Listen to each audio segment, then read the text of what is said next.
सूर्यकांत मांढरे हे नाव घेतल्याबरोबर आपल्याला मराठी चित्रपट आठवतात आणि त्या चित्रपटांमधला एखादा गावचा पाटील किंवा त्यांनी उभारलेल्या की त्यांनी साकारलेल्या अनेक भूमिका आपल्याला आठवतात. म्हणजे त्याच्यामध्ये एखादं बहुरूप्याचं पात्र असेल किंवा शिवाजी महाराजांच्या भूमिकेमध्ये आपण सूर्यकांत मांढरे यांच्या मोठ्या बंधूंना म्हणजे चंद्रकांत मांढरे यांना पाहिलं होतं.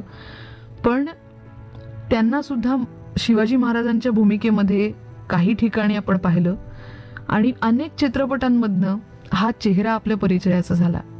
ब्लॅक अँड व्हाईट जेव्हा चित्रपट दिसत होते किंवा ते बनत होते त्या काळापासून ते अगदी आत्ता तयार झालेल्या मुक्ता या चित्रपटापर्यंत खूप सुंदर किंवा दोघी या चित्रपटापर्यंत खूप सुंदर अशी त्यांची कारकीर्द.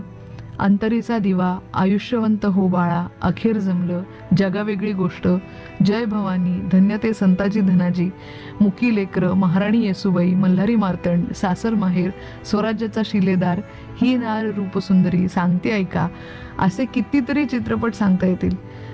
केतकीच्या बनात, कुलदैवत, कलंक शोभा, गरिबा घरची लेक किंवा गृहदेवता, पतिव्रता, पंचारती, थोरातांची कमळा, संत चांगदेव असे सुद्धा अनेक चित्रपट आहेत.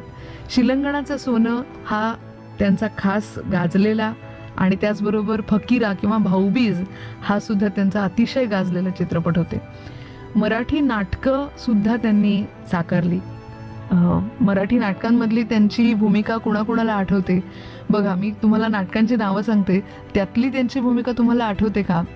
त्याच्यामध्ये आहे वादळवेल, विलासपूरची रंभा, सह्याद्रीचं सोनं, लग्नाची बेडी, लाखात हिरला धनी, पाठलाग किंवा तुझे आहे तुझं पाशी, दसरा उजाडला, कथा कुणाची व्यथा कुणाला, गळाला लागला मासा, आग्र्याहून सुटका, 18वं वरीस लग्नाचं, आकाशाची उंची ठेंगणी, गेला सोडून माझा कान्हा, दिल्या घरी तू सुखी राहा, अशी अनेक नाटकं आहेत.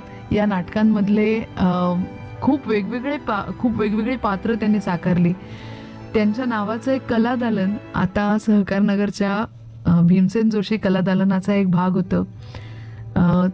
केवळ पडद्यावरच नाही तर कॅनव्हासवर सुद्धा खूप सुंदर प्रकारे रंगलेपन करणं आणि चित्र साकारणं ही त्यांचे मोठे बंधू चंद्रकांत मांढरे यांची खासियत होती. या सगळ्या कलाकृती जर तुम्हाला पाहायच्या असतील तर कोल्हापूरमध्ये चंद्रकांत मांढरे यांचं एक स्वतंत्र कलादालन आहे आणि पुण्यामध्ये जर तुम्हाला पाहायचं असेल तर या सगळ्या वस्तू मांढरे कुटुंबियांनी आता या कलादालनामध्ये ठेवलेल्या आहेत. मंडळी, सूर्यकांत मांढरे यांचं व्यक्तिमत्व एवढं उमदं होतं आणि चित्रपटामध्ये त्यांच्या भूमिकेसाठी असलेले काही जी पात्र किंवा काही गाणी असं बघितलं तर ती त्यांच्याच साठीची लिहिली गेलेली आहेत की काय असं वाटावं, इतकी ती त्याच्याशी समरस असलेली वाटायची. पवनाकाठचा धोंडी हा सुद्धा एक त्यांचा खूप गाजलेला चित्रपट होता, ज्याच्यामध्ये यशवंत हो जयवंत हो हे पण गाणं आपल्याला आठवतं. भिंतीला कान असतात या चित्रपटामधलं. खूप असे चित्रपट सांगता येतील की त्यांचा चेहरा आणि ते पात्र हे एकत्रच किंवा एकरूप असल्यासारखंच आपल्याला आठवतं. आणि त्यांच्या चेहऱ्याचं वैशिष्ट्य म्हणजे त्यांच्या मिशा.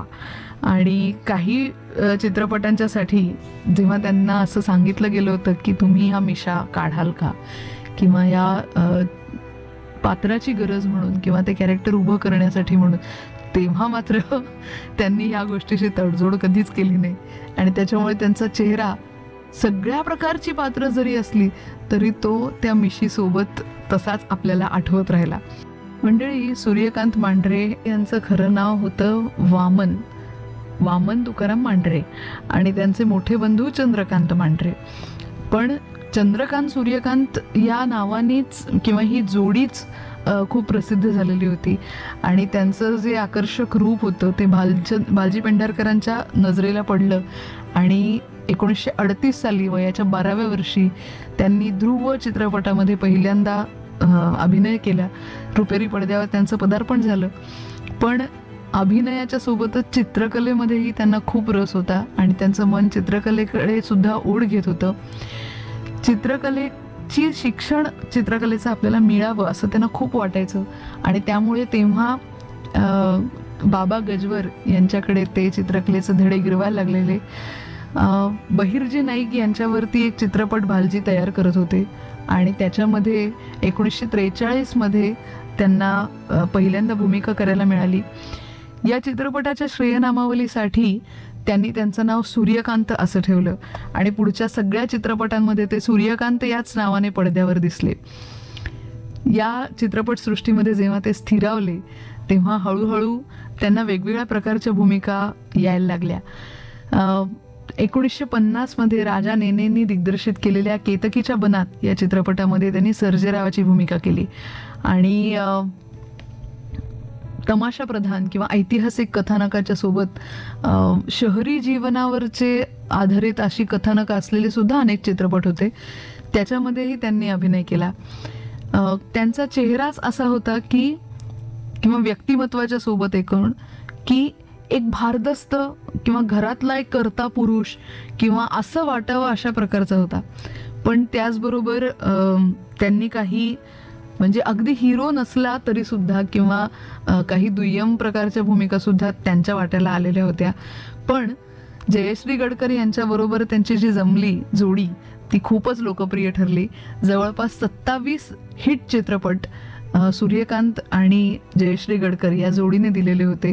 त्याचबरोबर उषा किरण किंवा सुलोचना दिदी यांच्यासोबत सुद्धा त्यांनी काही चित्रपटांमध्ये काम केलं आणि तेही प्रेक्षकांना खूप आवडले. रंगभूमीवर बेबंदशाही, आग्र्याहून सुटका अशा अनेक चित्रपटांमधून आणि नाटकांमधून ते आपल्यासमोर येत राहिले. उत्तम वक्ते होते, लेखक होते आणि त्यांची बऱ्याच जणांना आठवणारी अशी सवय म्हणजे रोजनिशी लिहिण्याची. आणि रोजनिशी लिहिणं म्हणजे ते चित्रपटाच्या सेटवर जरी असले किंवा कुठेही बाहेर राहत असले, काही जरी करत असले किंवा फिरतीवर असले तरी ते रोजनिशी लिहायचे. आणि त्यांच्यातलं नेमकेपण किंवा काय काय झालं आहे हे उतरवून ठेवण्याची त्यांची जी हातोटी होती त्याच्यामुळे बऱ्याचशा गोष्टी, बरेचसे किस्से किंवा बरीचशी माहिती ही संकलित झाली. चित्रपटसृष्टी त्या काळी कशी होती याच्यासाठीचं ते डॉक्युमेंट तयार झालं आणि त्यांच्या या सवयीमुळे सुद्धा बरेच जण त्यांना आदर्श मानायचे. खरोखरच सगळ्यांना हे जमतं असं नाही, पण त्यांना मात्र हे जमलेलं होतं. सूर्यकांत जी पुण्यामध्ये जिथे राहायचे त्या बिल्डिंगचं नाव सुद्धा सूर्यकांत होतं आणि हा एक योगायोगच होता की त्याच्यामध्ये त्यांनी राहायला सुरुवात केलेली होती. पण त्यामुळे सूर्यकांत कुठे राहतात असं कोणी जर विचारलं तर ते सूर्यकांतमध्ये राहतात असं सांगायला लागायचं. या आणि अशा अनेक आठवणी आपल्या प्रत्येकाच्याकडे आहेत. ज्यांनी ज्यांनी त्यांना प्रत्यक्ष पाहिलं होतं किंवा त्यांची भेट घेतली होती त्यांच्याकडेही आहेत. आणि शिवाय ज्यांच्या मनामध्ये सूर्यकांत मांढरे यांच्या व्यक्तिमत्वाची छाप होती त्यांच्याकडेही आहेत. त्या काळामधल्या कित्येक मुलांना सूर्यकांत आणि चंद्रकांत यांच्याकडे बघून आपण सुद्धा व्यायाम करावा, आपण सुद्धा अशी छान बलदंड शरीर यष्टी कमवावी असं वाटायला लागलेलं होतं. खरं म्हणजे हिरोइझम किंवा हेरोईक ॲक्ट करणारे हे दोघेही जण आणि समाजाला त्यामुळे जर का चांगली प्रेरणा मिळत असेल किंवा त्यांच्याकडे बघून जर असं वाटत असेल की आपण पण यांच्यासारखं व्हावं तर याच्यासारखं चांगलं काय असू शकतं.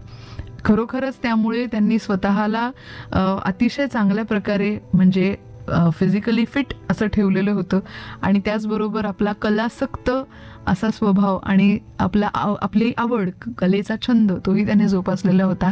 आज सुद्धा जेव्हा चंद्रकांत मांढरे यांचं कलादालन तुम्ही पाहायला जाल तेव्हा त्यांनी वापरलेले अनेक रंग हे जे सांगण्यासाठी वापरलेले आहेत त्याचा वापर बघून तुम्हाला आश्चर्य वाटेल. म्हणजे कॅनव्हासवर जर का सकाळची उगवतीची पहाट दाखवायची किंवा शेतातल्या सुंदर पिकांवरच पडलेला सूर्यप्रकाश हे जर त्यांना दाखवायचंय तर त्यासाठी त्यांनी मॅजेंटा, फुशिया पिंक म्हणजेच गुलाबी आणि त्या रंगाच्या वेगवेगळ्या छटांचा वापर केलाय. पण तरीही आपल्याला वाटतं की ते ऊनच आहे, तो सूर्यप्रकाशच आहे, पण त्यासाठी त्यांनी वापरलेले रंग फार वेगळे आहेत. आणि ही अशी रंगसंगती ज्यांनी प्रत्यक्ष कॅनव्हासवर साकारली त्यांच्यासारखेच उमदे कलावंत हे पडद्यावर सुद्धा वेगवेगळे रंग, वेगवेगळ्या रंगछटा, वेगवेगळ्या भावनांच्या छटा किती सहजपणे साकारून जातात नाही.